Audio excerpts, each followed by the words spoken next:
This episode is sponsored by NJM Insurance. The last thing you probably want to hear right now is another gimmicky ad. NJM feels the same way. It's why they provide award-winning service without the use of mascots or repetitive jingles. And when you upgrade to NJM, you could even save on your auto insurance. No jingles or mascots, just great insurance. NJM. To see how much you could save on auto insurance, visit njm.com/podcast.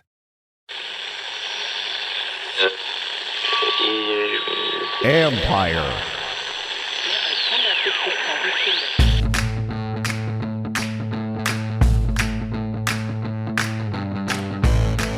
Hello and welcome to my podcast. Do me a favor, subscribe to the John Keim Report. Wherever you get your podcasts, you're watching on YouTube, hit that like button, hit that subscribe button. You can find us there as part of Empire Media. That's AMPIRE. Always much appreciated when you tune in. And to thank you for tuning in, I have a special offer that I hope some of you can take advantage of. I'm going to get to that at the end of my intro period and right before I play the conversation with today's guest. So stick around to the end of this intro for that information. And I think you're going to want to listen to this information anyway. Today's guest is Michael McCann. I've had him on before. He's a sports legal expert. He is the director of the Sports and Entertainment Law Institute at the University of New Hampshire. He's also a writer for Sportico. That's why I wanted to have him on, because he had an article last week for Sportico talking about the legal ramifications for Dan Snyder based on the reporting last week of ESPN and then the Washington Post. ESPN, of course, had the $55 million credit line that Don Van Natta reported. And then the Post talked about Snyder asking for indemnity from other owners, from Goodell. I know Snyder's side denies that.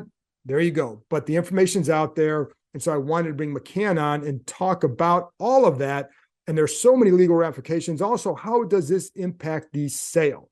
That's a big part of this. And I think you'll probably like his conclusion, but stick around for that. And it's a good conversation. And I think there's a lot to cover with all this sale talk as we get further into the process. Where it is right now, hard to know. I think it's closer to the end, certainly than the beginning.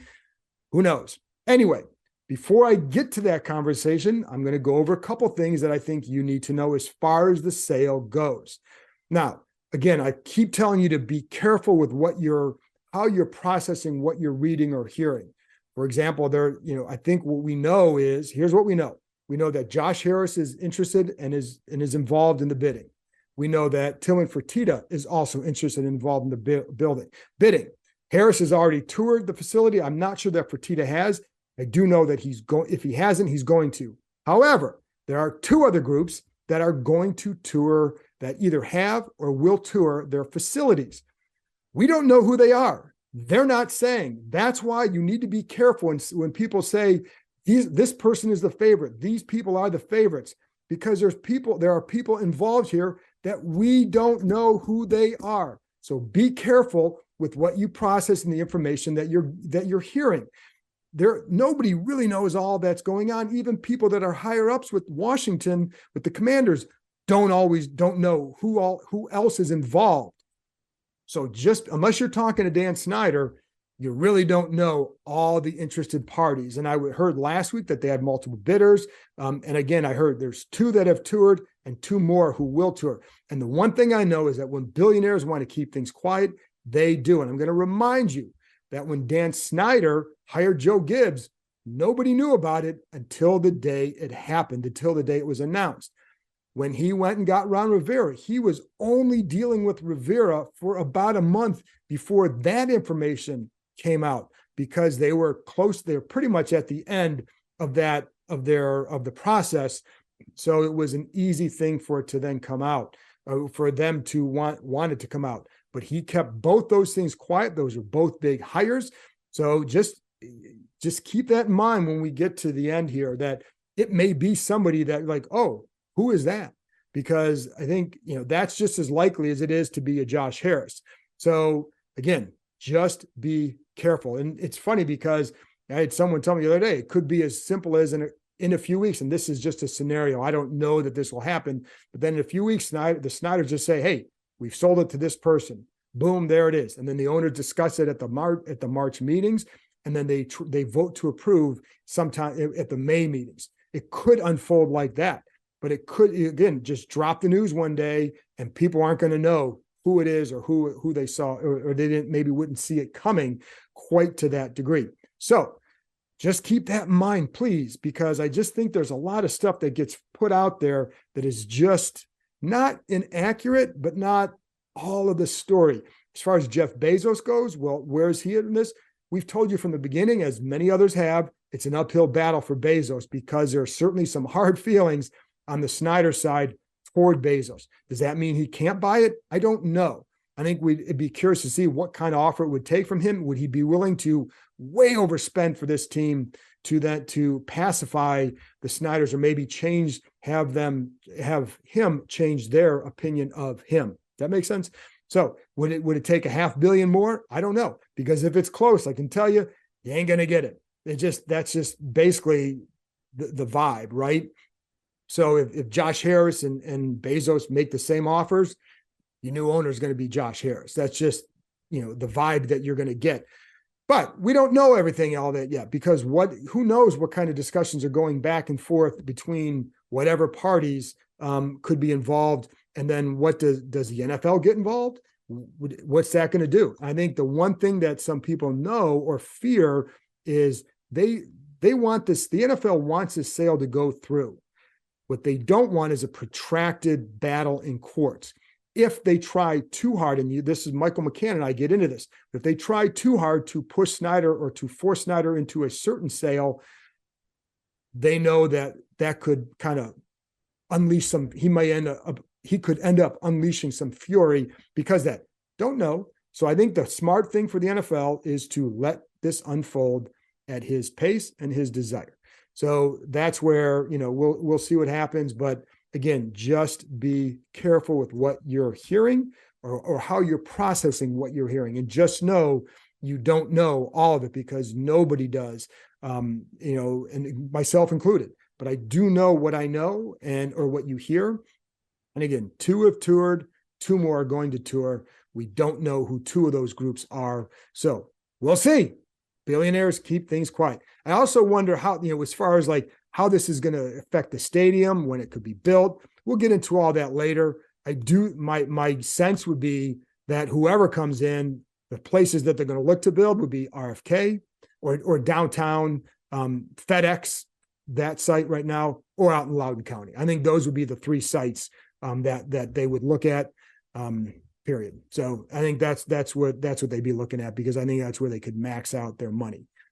So anyway, that's it from me. So I told you their special offer, and I want to thank you guys for listening and helping this podcast grow. And it has grown during a turbulent period in this franchise's history. Since I started this team, they fired the first year I did this, they fired Jay Gruden. They had a horrible year. They have all this controversy in the second year, name change, this thing, that thing, the other, and they win the division, but they haven't had a winning season since I've started this podcast. They've had 1 playoff season and they lost in the first round, but they really haven't done it. But everything else has been just a chaotic nightmare for the fan base. And yet you've tuned in, you've been loyal, you've helped it grow. So I want to thank you, and I'm going to make this offer to hopefully a few of you can take advantage. I've done this before. I'll probably do it again down the road. But as a thank you, I'm going to do a private Zoom session for 4 of you. So here's what you need to do. Tell me who your favorite Redskins player is, Commanders, football team player, because I say Redskins because back in the day, obviously that's who they were. So just tell me who your favorite player is or was, and just kind of a brief line as to why. Because I say brief line because some of you are going to respond on Twitter and some of you will respond on YouTube. This comes out on YouTube after it comes out in podcast form. So the YouTubers, I'm going to take 2 of you and I'll take 2 people on Twitter, the first ones I see, and we'll go from there. We'll arrange a private Zoom session, 30 minutes. You can ask me whatever you want, and I'm happy to answer to the best of my ability. By the way, I know one question is going to be, is he going to sell? Yes, he's going to sell. I think the only way that he wouldn't sell is if the owners really, really, really, really tick him off or something happens in that regard. Otherwise, I do believe, based on everything I've heard, that he will sell. Anyway, so there you go. That's your job. Now you know. And again, it's all because I appreciate you guys listening and helping me and Bram grow this podcast. So that's it for me. Now, here's my conversation with Michael McCann. Imagine a service that picks up your laundry and returns it the next day, washed, fluffed, and perfectly folded, all to your exact specifications. That's Happy Nest. We know that customer satisfaction is everything, which is why we only partner with the best laundromats in your neighborhood. And by using high-efficiency, eco-friendly washers and dryers, we'll get your whites white while keeping the planet green. Save time for the important things and leave the laundry to us. To get started, download the app or go to happynest.com. This episode is sponsored by State Farm. Buying insurance can be complicated, and you might have a lot of questions, like, what if my policy doesn't cover that? Or, what if I need to make a claim in the middle of the night? Good news, State Farm is there for all your what-ifs. You can reach them 24/7, talk through any questions with your agent, and you can even file a claim on the State Farm mobile app. Like a good neighbor, State Farm is there. Call or go to statefarm.com to get a quote today. Michael, before we get started, I want to point out to people, and I've already said it in the intro, that they need to go check out your piece on Sportico because it lays out an interesting scenario for this entire sale with Dan Snyder because of all the stuff going on. In general, we'll get to some specifics in a minute, but when you saw the reporting this week by ESPN and then the Washington Post with the indemnification angle, what were some of your initial thoughts? My initial thoughts were there's an effort, there's a concerted effort to leak damaging information about him, which to me suggests that there's a real desire to encourage him to sell the team, to move forward with the sale, and to remove himself from the league's orbit. I think that was the big piece sort of takeaway that I took, is that there's a concerted effort to remove him, essentially. And the best way to remove him is for him to leave on his own rather than the other route, which is trying to force him to sell the team, which we can talk about, has all sorts of complications and probably won't be quick by any means. So, yeah, I mean, by leaking information, it suggests that he's engaged in some sort of wrongdoing, that he should sell the team. Also, it's a mechanism to sort of rebut his request that if it's true he wants an indemnity, to say that that's not customary for an owner to get. Even Stan Kroenke, a very influential owner, didn't get that with the Rams. So why would Snyder, who I think's tenure has been much less welcomed by the league and other owners, get one? So, but the big takeaway to me, John, was that there's an effort afoot to really encourage him to get this sale done. And how do you see the danger in following this case for a long time, knowing what you do about Dan Snyder? Why do you think that is the angle they're taking? How afraid do you think they would be of a lawsuit?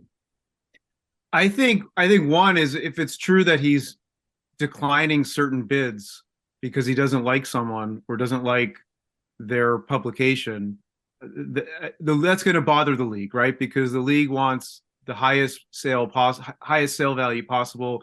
That's going to have the most favorable effect for other owners in terms of their franchises. So I imagine that's a sore point for the league, that, again, reports that certain bids are not being considered, or at least not considered seriously because of who the bidders are. The other aspect of it, which you note, is to remove him is to do something the league hasn't done ever. Right. In its more than 100-year existence, to vote someone out, which requires 3/4 of other teams' owners. So you got to get 24 votes, and there would be a quasi trial, and there would surely be leaks from that. And a very plausible defense for Snyder would be, you want to get rid of me for this stuff. Well, that owner did that, and this other owner did that, and that's so basically arguing that there's two sets of rules: one for Dan Snyder, one for every other owner. And we know whatever is presented in that presentation will be leaked. So it could be pretty damaging for other owners. Plus, John, there's the issue of precedent. Once you remove an owner, it could happen again. And I'm not in any means defending Dan Snyder, but I doubt he's the only owner with problems in his ownership. in terms of employees, in terms of other aspects. There's the old saying, people in glass houses shouldn't throw stones. Right. So, you got to be careful if you're going to move to oust someone.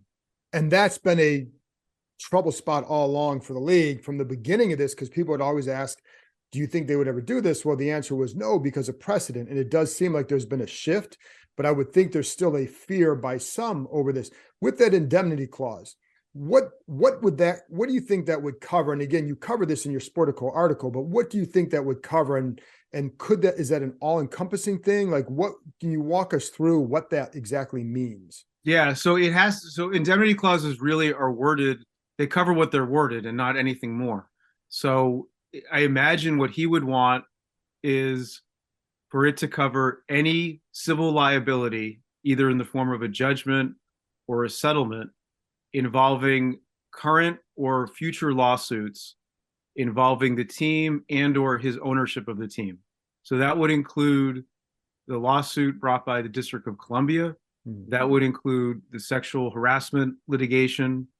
That would include other stuff that could come up. It wouldn't include anything criminal. So if there are charges, we know that the federal prosecutor in Virginia, from what we understand, is exploring that.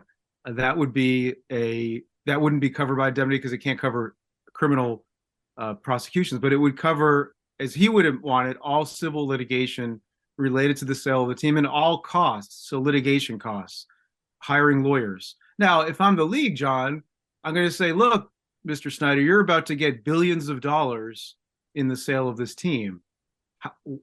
This isn't going to cost that much. I mean, how bad is it that you really need indemnity, right? You're going to get a lot of money. To me, it would suggest that it would make me suspicious if I'm the league that he wants that. It would make me think that maybe the liability is quite high, potential liability.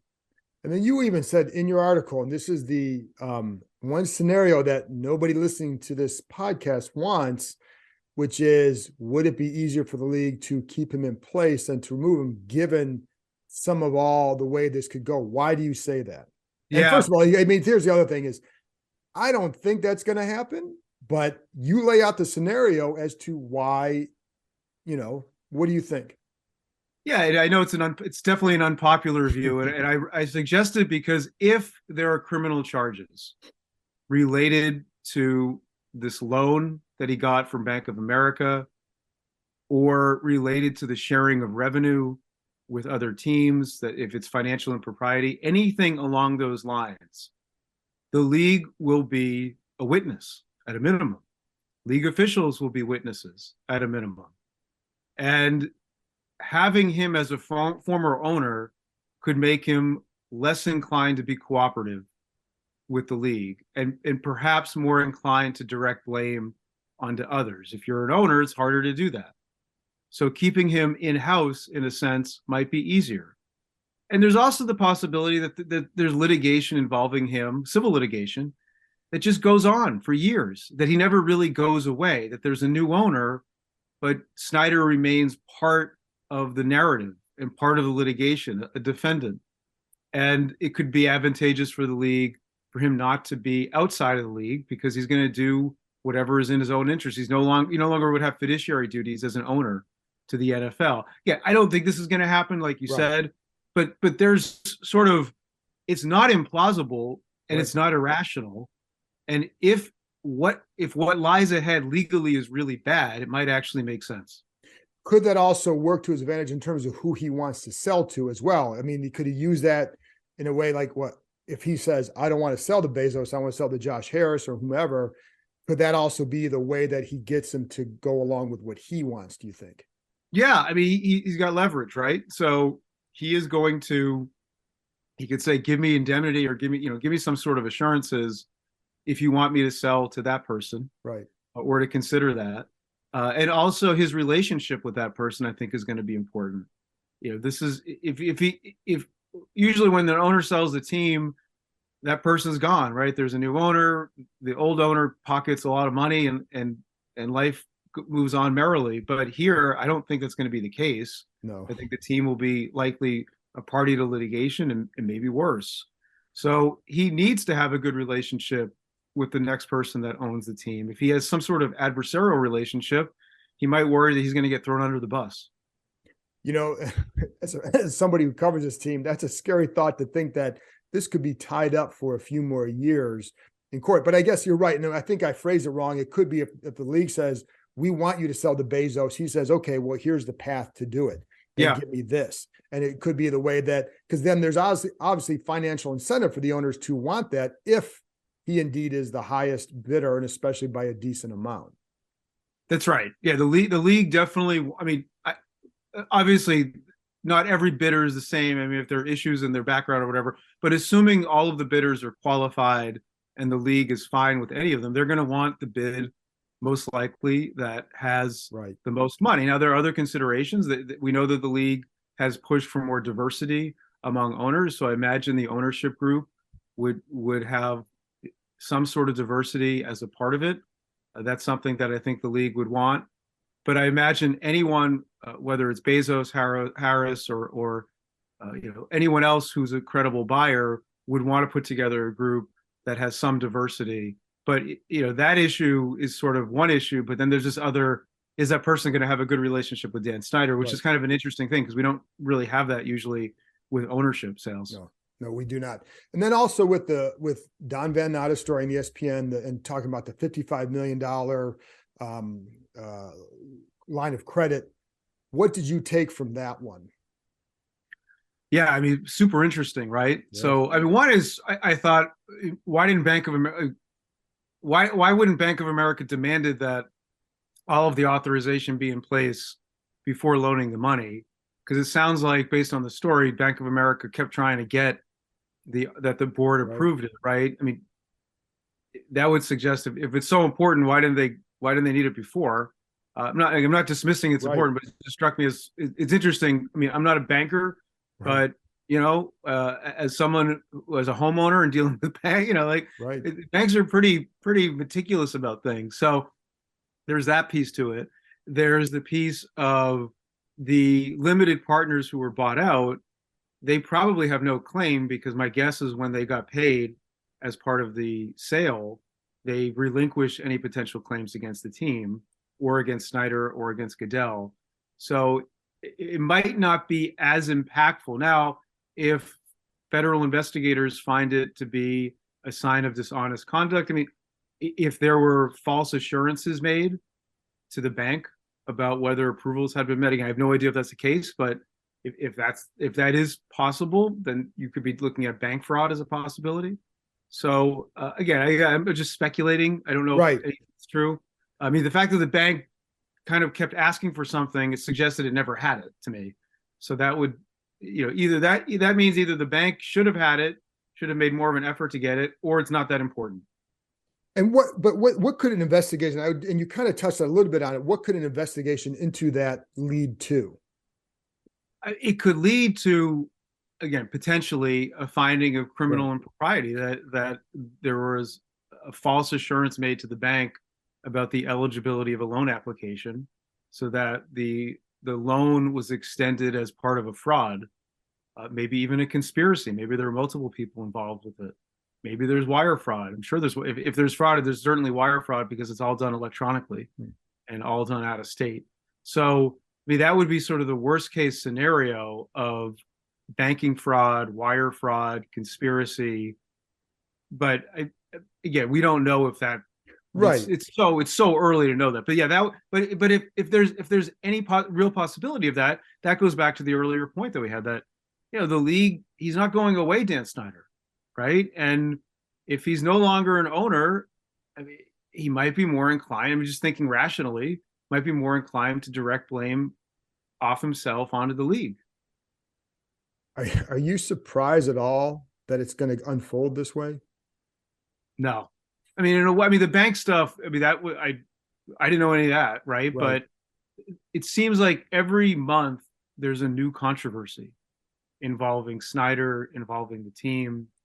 And I mean, there's almost a fatigue factor because they're also kind of different. I mean, you have banking fraud, you have sexual harassment. There's like a lot of different pieces to this. And it doesn't seem like it's going to stop. Or there's also the plane, right? The plane gets the logo for $4.5 million. I mean, mean, to me, that was a very intentional leak, right? Because that's a leak where I wouldn't be surprised if we did due diligence on every team that we see stuff like that with other teams. Wouldn't shock me. Okay.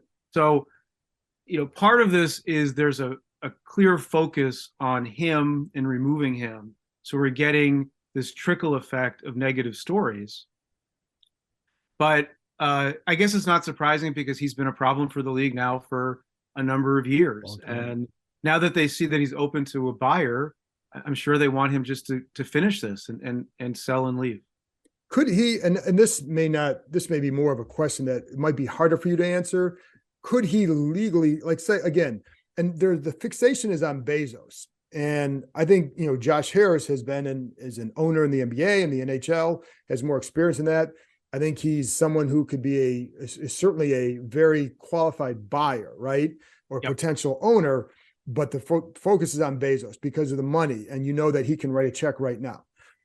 Could he leak? Is there a way that they could, force him legally in any way? Can he just block it? Can he just, if he, I don't think there's any way. He has to approve. He owns the team, right? So he has to agree to the only way to do that, John, I think, would be to remove him, take possession of the team from Snyder, and then sell it to Bezos. That goes back to the problem of forcing out Snyder 3/4. Plus, then Snyder sues, I'm guessing, under antitrust law. He's going to argue, he's going to seek a restraining order. He'll try to block the sale. It all goes to court. So I think they need him. I don't think there's a way of bypassing Snyder. So, and last thing then, there are bylaws in the NFL. Do you know the bylaws and then the steps to remove an owner? Yeah, there's a series of steps, and it's in the league constitution that say, in so many words, he has to be charged essentially with some sort of offense, and the league would have to say, Mr. Snyder, you have committed these wrongs, and they warrant expulsion. Then there would be an arbitration hearing, really like a trial. The NFL would hire lawyers to serve as sort of de facto prosecutors, and Snyder would have his own legal team. The jury would consist of other ownership groups, and Goodell would preside over it or have somebody else preside over it. And if he is removed, I think he'd have 120 days to sell. And then if they can't agree on a price, then it goes to arbitration. And then, but before any of that happens, my guess is he would seek a restraining order, arguing that the league and its teams are in violation of antitrust law by trying to force him out in order to get their preferred buyer, that he has lost control of the team, that this is anti-competitive because it undermines ownership interests. It hurts fans. He might argue that the league is interested in selling to the highest bidder rather than the best owner. I mean, he can come up with a bunch of arguments that he would do. So, but again, I think as part of that process, John, that trial, that quasi-trial is where I would guess Snyder just says, hey, how about that owner? How about that owner? Look what he did. Look what they did. And then that gets leaked, and we have another news cycle of various controversies involving other teams. And by the way, you just described why my summer might be really, really busy again. I apologize because I didn't make the last thing, but do you have, this again might be hard to ask for you. I know you're just trying, analyzing legal aspects and all that, but could you look and say, these are all the scenarios, but this is how I think it's going to unfold? So if I had to guess, John, I think he sells the team, and some of the sort of big headline dramatic stuff doesn't materialize. That's the most likely outcome. Right. The most likely outcome, I think, is actually the least interesting, which is that he sells the team, and some of there is litigation, but he'll have the financial wherewithal to address it. That to me is still the most likely outcome. That this is the storm before the calm, if we want to do a turn on that phrase. That would be my guess. Yeah, and because it does feel like there's a lot of posturing, a lot of agendas, and a lot of things being played out to force something one way or another. That's how it's always felt. That's how, and I always tell people to kind of keep your head in a swivel with this and process it rationally and just understand what's still going on here. They're up for sale. They want to sell. And so I think, for people to keep in mind, that's why I agree with you. That's, but there's all sorts of competing agendas and, so you're going to see things that maybe are half truths, but, I think for everybody's sake, a good clean sale would be great. Yeah. And I bet just the skeptic in me would say, I bet again, other owners have done things. We never hear about it because the league and other ownership groups have no incentive to spill the beans, right? Whereas here, they don't like him. And he's given them reason not to like him. Right. So I think we're getting a lot of this baggage coming out. The skeletons are coming out of the closet, all of that, when normally the pathway is let's have a nice, quiet sale and everyone's happy and there's a press conference. Clearly, it's a different set of actors here. Yeah, lucky us. Michael, tell people where they can find your work. I write for Sportico, and that's probably the best place. And I come on this show, so that's and follow you on Twitter. So, right. I mean, it's a McCann great follow. Right. Yep, and a great follow because it's right now. It's very important to get your expertise. Thank you very much. You got it. Thanks for having me, John. Have a good one. This episode is brought to you by Vonage. Is your business ready to integrate live video chats into your app? The Vonage Video API makes it simple for developers to build custom solutions that make sense for your business. From providing faster tech support and better customer service to hosting more productive meetings and classes, live video enhances every conversation. Go live on your terms with Vonage. Learn more at Vonage.com.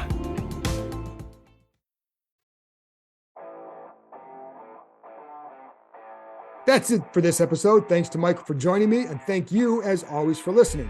I'll be back with another podcast. It'll come out Tuesday night and then on YouTube Wednesday morning with my pal Rick Snyder as we discuss the sale. Rick covered the sale when Dan Snyder bought it, so I felt I think he's got an interesting perspective on how to read this stuff, and also we talk about what he kind of experienced going through it before with covering Dan Snyder, what he thought of him from the beginning, etc. All that. There you go. I'll talk to you next time.